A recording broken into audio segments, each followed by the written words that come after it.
ng side ng Aurora Gaming kontra Team Liquid Philippines ay mapupunta na tayo dito sa game number 2 kung saan masusundan na ng susunod na bahina ang kabanatang papunta sa M7. Itong dalawang kupunan na to ay masasabi natin na pang world class talaga deserve ng Team Liquid Philippines at Aurora kung nasaan man sila ngayon. Pero isa lamang ang magwawagi, isa lamang sa ngayong araw ang magiging opisyal na representante ng Pilipinas pagdating sa M7. Napakaganda na naging palitan natin ng game number 1 pero si Yui ata ang magiging target kagad ni Carl. Matinding reset ang kailangan gawin ng side ng Team Liquid Philippines matapos yung game number 1 na yun. That was a 13.5k gold lead na nabaliktad pa nga ng Aurora Gaming na ngayon pinag-uusapan na ng buong MLBB community. Kita ko sa social media, tuloy-tuloy ang pag-post ng mga tao. At ngayon dito sa game number 2 ay mukhang maging iiba ang approach dito ng side ng Team Liquid. Pumunta sila sa isang tradisyonal na marksman at medyo sinapuwera na muna ang ideya ng Fighter Gold. Oo, and ito yung nakakatawa para sa Team Liquid Philippines, instantly ay pwede sila magpalit-palit ng ganong klaseng atake. Aurora naman sinubukan nila last time, yung kahapon, laban nila against TNC, na ganun din ang gawin ni Doming. Pero wait lang, may gagawin nata dito ang Team Liquid Philippines. Si Light ang magiging target, pero nabit-bit na naman, nagamit yung Revitalize. Sabayang Revitalize na lang, sabi ni Daddy JP, and si Carlito makakuha ng first blood. And tignan mo naman yun, dinelay pa nga yung Ugi Shadow kill. Kung sakaling hindi kailangan bitkutin, ay pwede nang makuha yung kill. But Team Liquid Philippines, again, napakaganda na kanilang early game nung nakita natin sa game number 1 at mukhang ganito rin ang pinapakita nila in game number 2. For Aurora Gaming, talagang sadyang mas safe ata maglaro ngayon ng early game ang side ng Aurora. Oo, kinakalmahan na muna nila, and actually, yun din naman yung naging atake nila nung game number 1. Pero ngayon ay hahawakan na ni Demon Kite at nabuko po na ng Aurora Gaming. Itong unang pagong, ina-highlight kanina ni Wolf kung sino makakakuha ng pagong. Maaaring malaki ang chance na manalo, pero parang ibinigay natin ng TLPH, ha? Ganito rin yung nakita natin kanina ng game number 1. Iba talaga ang first turtle priority ng side ng Aurora Gaming. Ang naging ikot ng side ng Team Liquid Philippines noong game 1 ay pumunta sila ng maaga sa gold lane. Pero mukhang ngayon ay hindi na nila kailangan pumunta pa dahil nakuha nila ang first blood sa may bandang mid lane. At ito na nga sa palitan lamang doon sa baba. Wala namang magpapatayan sa ating mga XP laner. Tahimik na naman ang ating Land of Dawn. Di pa tayo nakakakita ng mga malakihang team fight. At saktong-sakto, kaka-up pa lang ng ulti ng mga ilang key na miyembro. Ganda ng tonta, hindi mo kahit nakakahuli pa rin dito si Sanji. Pumasok na rin si Sanford, tatama yung si Bat. Sasama ba with the SOD? Pero hindi na nga muna. AOG ay nagamit. Tinamaan si Sanford! At mapapatay din sa kamay ni Demon Kite. JP ata next. Alam nila na wala itong Revitalize.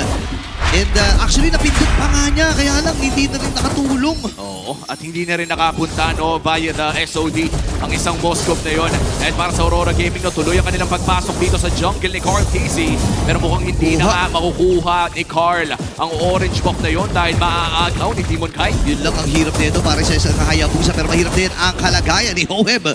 Kasi si Light and si Doming ay siya ang pinuruhan. Maaari pat sa maaari na makaplato pa dito si Doming kahit sa itaas. Oo, at hindi lang talaga maaari. Mukhang makakalbo pa niya yan. Kung sakaling ikakat, pero mukhang si Edward ang punteriya ng side ng Aurora. Look at that! 3-man stun pare para makatakas. Iniwasan, kinapitan yung Siege Minion pero nandun si Oheb. Kasama na kaya lang ang problema, hindi yata niya alam. At tatlong miyembro mula sa Northern Lights ang pukunin siya doon sa naging tagpo. Ako. Medyo nag-overhit ata si Kuya mo Oheb doon with that SOD. At dahil dyan, mas lalong lalaki ang kalamangan ni Doming Kite in the gold lane. At mukhang Turtle ay sisimula na nga rin ang puna ng Aurora Gaming at hahawakan na nga ito ni Demon Kite. Medyo malayo pa si Carl TZ. Kaya naman masasabi natin, most likely ang Turtle ay ito. Bigay mapupunta sa kamay ng Aurora Gaming. Ang nakakatakot dito, hindi pa nila napapanish si Doming Kite at tuloy-tuloy yung pag-scale ng hero na ito. Wow! Kaya na siya gamit si Edward, si JP ata ang kanilang tatargetin. Sanford isasama na rin, Revitalize ay na-force. So, maraming nagamit doon. Glorious Padre, tsaka Revit. Tsaka makikita natin sa ating goal difference natin ng BPI ay mayroon na nga 1,000 kalamangan dito. Yung Granger, kung ikukumpara doon sa isang Moscow. At dahil dyan, no, makukuha na rin ni Doming kahit Antore doon sa may bandang itaas. Mas mapapabilis pa yung Doming double na tinatawag dito ni Wolf na mas makaka-double lane ang side ng Aurora Gaming. Considering no, na kahit hindi expanding reverse toy, napakabilis pa rin talagang umikot ng Aurora. Oo, naalala ko nga nung kahit wala pa yung patch, no, yung Project Next na patch, talagang ginagamit na yung isang Granger, no, dahil sobrang bilis ka niya mag-double lane, sobrang bilis sumama sa mga team fights, and hindi rin masyadong alagain di ba? Oo. Talagang ito yung hero na ilang beses nang na-nerf dahil na rin sa aking magandang ability kit na meron ng isang Granger. But even after the nerfs, so nakikita pa rin natin players such as, I would say, Oheb, pati na rin si Doming kahit grabe mag-Granger mga ito during the regular season of Season 16. At hanggang ngayon dito sa playoffs ay nakikita natin kung gaano nga ba kalupit mag-MM ang dalawang ito. Silipin natin ang ating Infinix in-game equipment. Tapos na nga dito ang Hunter Strike ni Carl Dizzy. But look at this, meron na rin Sky Piercer dito si Doming kahit Rigo po, makakagalaw ata si Sanford. And this time, nagamit yung Throne of Ruin. Throne of Ruin, ay naku po! Si Doming Kite nakakuha na unang stock ng kanyang piercer ay si Sanford. nakalista na pare doon sa bala. Pero mukhang may 1v1. Edward versus Carl Dizzy. Tatama ang final slash pero makakakuha ang Shadow. Pero mukhang wala na sa pwesto si Edward. Ayun. At mukhang makakakuha na nga ng kill ang Team Liquid Philippines. Pero ang daming na-expend na mga resources para dito sa XP laner ng Aurora. At yung pag-go ay sisimulan na ni Demon High. Lumulubo na ang kalamangan dito ng Aurora Gaming. Napakahirap nito lalo na kung ikukomposisyon ay nilalaro mo is the the Hayabusa. Light ay humabol. AOG gagawin. Ay, naku po! Tinamaan na naman si Carlito. Hindi wala siyang one shadow para makatakas. Bibilang na lang yung mga AOG na tumatama, pare. Kadalasan pinantatakas na nga itong AOG.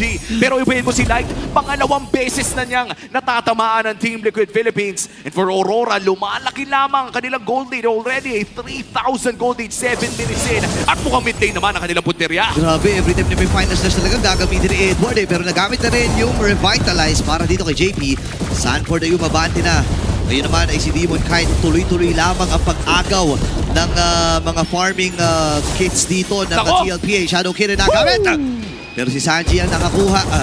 Ngayon naman ay sa may bandang itaas ang magiging plan ng Aurora Gaming at pinapalobo nila ang kanilang kalamangan na nakukuha rito. Bumagsak man si Demon Kite, no? Nakakuha naman ang side ng Aurora Gaming ng mas magandang control around that gold lane. Dalawang tore na ang kanilang nakuha doon sa may bandang itaas. Ang ibig sabihin yan ay bukas na bukas ang purple buff dito ni Carl Dizzy mula sa left side. In fact, yung mid lane turret nga ay nakuha na rin ang side ng Aurora. Kaya naman kailangan talaga ng mga bodyguard dito ni Carl Dizzy tuwing magpa-purple siya. Oo, kabaliktaran ito sa mga nangyayari nung game number 1. Kung maaalala natin, lahat ng objectives, lahat na halos ng objective pala kasi isang pagong ay nakuha ng Aurora noon.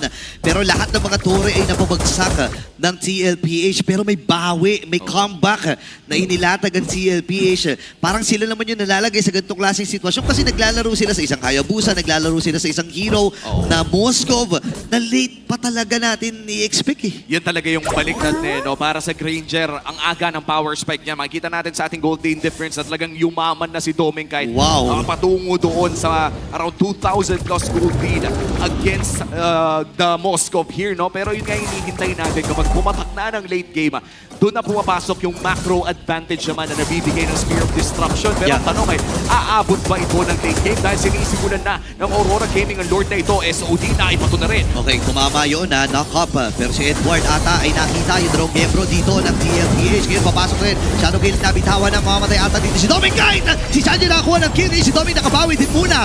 Habang si Demon bibit-bitin. Atras muna dito si Sanford and si Carl. Sa itaas na bahagi naman, si Oheb ay tuloy-tuloy lamang. Tatry niyang i-equalize yung lead na nakuha dito ni Doming Kite. And kakalmahan na muna dito ng TLPH. Ganda ng psycho na ginawa ng Team Liquid Philippines doon. Binato nila yung Spear of Destruction para lamang bumili ng oras.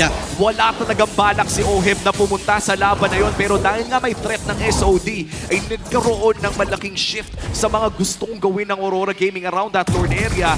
All the while na na-install ito ng Team Liquid Philippines. Kaya bumalik na naman tayo dito sa punto na naagawan na naman. O sabihin na lang nating natakyasan yung gold lead na meron dito ang Aurora at wala pa rin nakakakuha ng Lord. Ito na ang game plan para sa Team Liquid Philippines. Patagalin yung laro and eventually kumuha ng macro advantage. Yun nga, tsaka ang maganda dito, no, hindi pa rin nahahawakan din itong si Sanji. Nahihirapan ng Aurora Gaming na kunin ito. Ngayon ay Traction Pulse ay binitawan na rin. So may ideya sila kung gugustuhin man nila na kumuha at makipag-engage.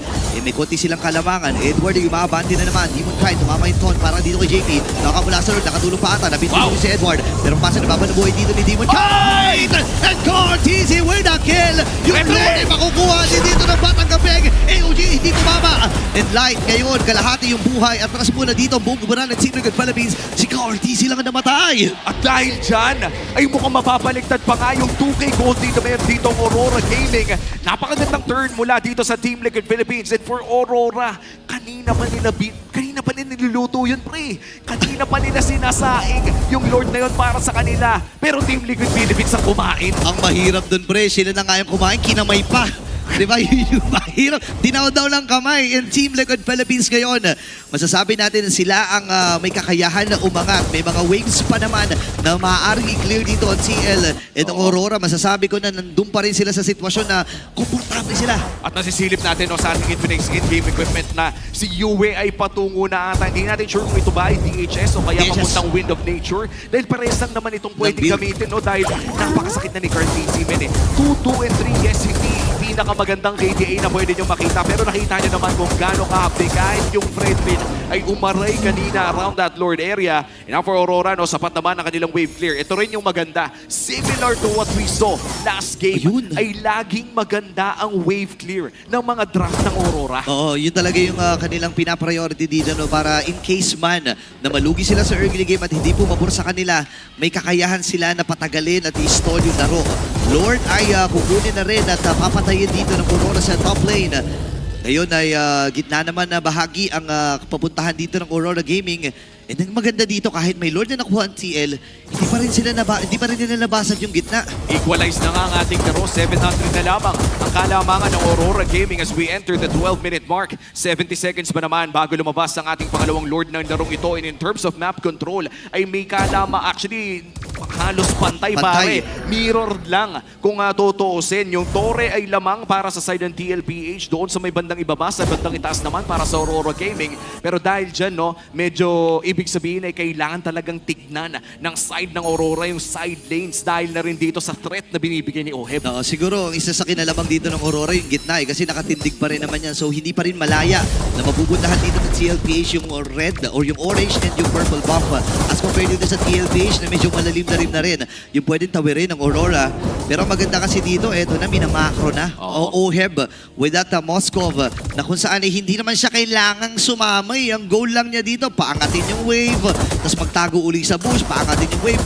Paulit-ulit, rinse and repeat lang eh. At hanggat hindi nahuhuli si Oheb dito, ay magiging problema talaga siya ng side ng Aurora Gaming. In terms of side lane push, yan naman talaga ang kalamangan ng Team Liquid Philippines. But in terms of all-out team fighting, pare, Aurora Gaming talaga ang nakakalamang dyan. The amount of crowd control na meron dito ang side mula kay Demon Kite at kay Yue. Damay mo pa si Light. At of course, unlimited ang magiging vengeance dashes dito ni Edward the moment na kumapit ang lahat ng mga crowd control na yan. Kaya siguro iniiwasan din ng Team Liquid Philippines na magkaroon ng isang patas na 5v5. Oo. And kaya-kaya pa rin naman nila kasaluhin eh. 2 beses. Actually, maraming beses na natin nakita na si Sanford ay nag-a-attempt ng mga Throne of Ruin. Kaya lang, hindi talaga sumasapat pa yung damage ng TLPH.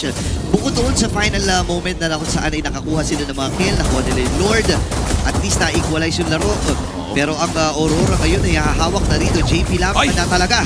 Ayan na nga, si JP ata ang kanilang inahanap. Pero mukhang idadrop nila yung Lord. At si Demon Kite atod sa likod ni Sanford. Yung Throne of Ruins, ladies and gentlemen, si Cortese. Dapat ikagad din si Yue. Bitinata ng damage dito ang Aurora. Nakadalawa na kagad. Batang Gabing. Ngayon naman si Edward ay kailangan umatras. Tommy Kite kailangan na rin lumayo dito. Si Edward ay magiging sack ng pinset ni Sanji. 3 kagad ang napatumba.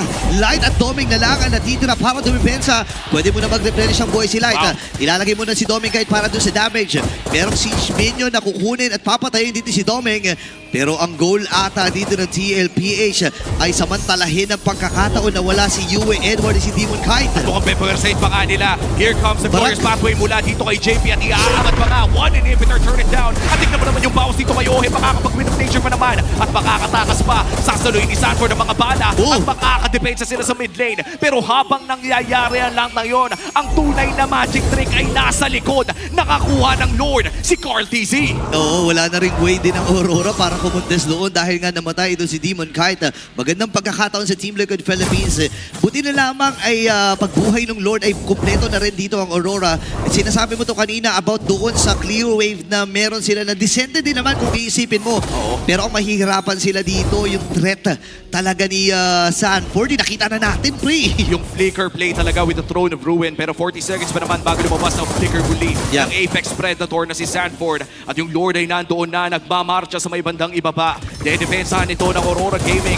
Ang wave clear na nanggagaling kay Tommy kahit ay inaasahan ng Aurora. Pero mukhang kailangan na nila ibigay itong mid lane na torrent dito sa may bandang Okay, naibigay na nga. And ang Aurora ngayon ay pipili din lamang depensahan kung ano man ang kanilang makakabida dito. Glorious Pathway para lamang ilayo itong si Edward at si Domeng. Tagumpay ang pagdepensa ng Aurora. Pero yung kaninang halamangan na meron ng Aurora Gaming, bigla-bigla lang napunta na sa TL. Isang team fight lang ang kinailangan ng Team Liquid Philippines. And of course, Sanford with a Throne of Ruin onto 3 members. Mahirap talagang basahin yan. Yeah. Bukod sa maaga niyang kinasa yung Throne of Ruin, bago niya binato yung pangalawang cast ng Blood Cream, ay sinabay pa niya yung flicker last second. Alam ko medyo simple tignan kapag pinanood nyo yung play na yon, kung ni-replay nyo man lang. Pero kung susubukan yung gawin yun, na kayo yung gagawin, the timing must have been perfect para dito kay Sanford. At saktong-sakto yung perfect timing na yan ay kailangan na nga niyang gawin dahil yung flicker ay up na naman at saktong-sakto no pwede pang magkaroon ng teamfight. In fact, mapapanood natin yan sa ating replay Ayan, oh. mula sa laban na iyon. Ayun, kung titignan natin, nakalabang na nakaabante na sila dito. Actually, nag-initiate Yun, pa nga. oh. Ayun, Di ba huling-huli yung tatlo gusto kong balikan. Nag-initiate na si Edward. Akala natin makakalabang na ang Aurora. Pero dahil dun sa Throne of Ruin dito ni Sanford, napigilan yung box na ginawa ng Aurora.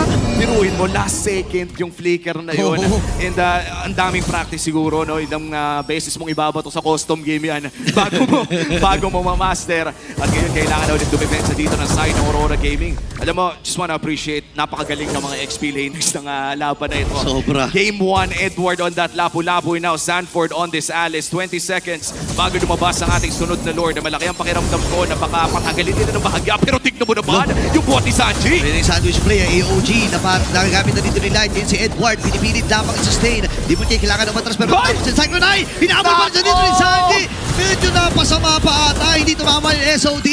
Tatlo kagad na lang ang natitira dito para sa Aurora Gaming. Sila hindi kailangan ng matras, Domeng! pinapamarang pa rin ang mga flashlight dito ni Sanji. Ngayon naman, ipapasok pa itong si Sanford. Hindi na nga muna, bibitin ulit si Light. Hindi na nga ata magiging sapat yung damage, naku, pero naku. tumugo pa rin dito. Oh, Grabe oh! naman. Oh my goodness! Si Ohe pa!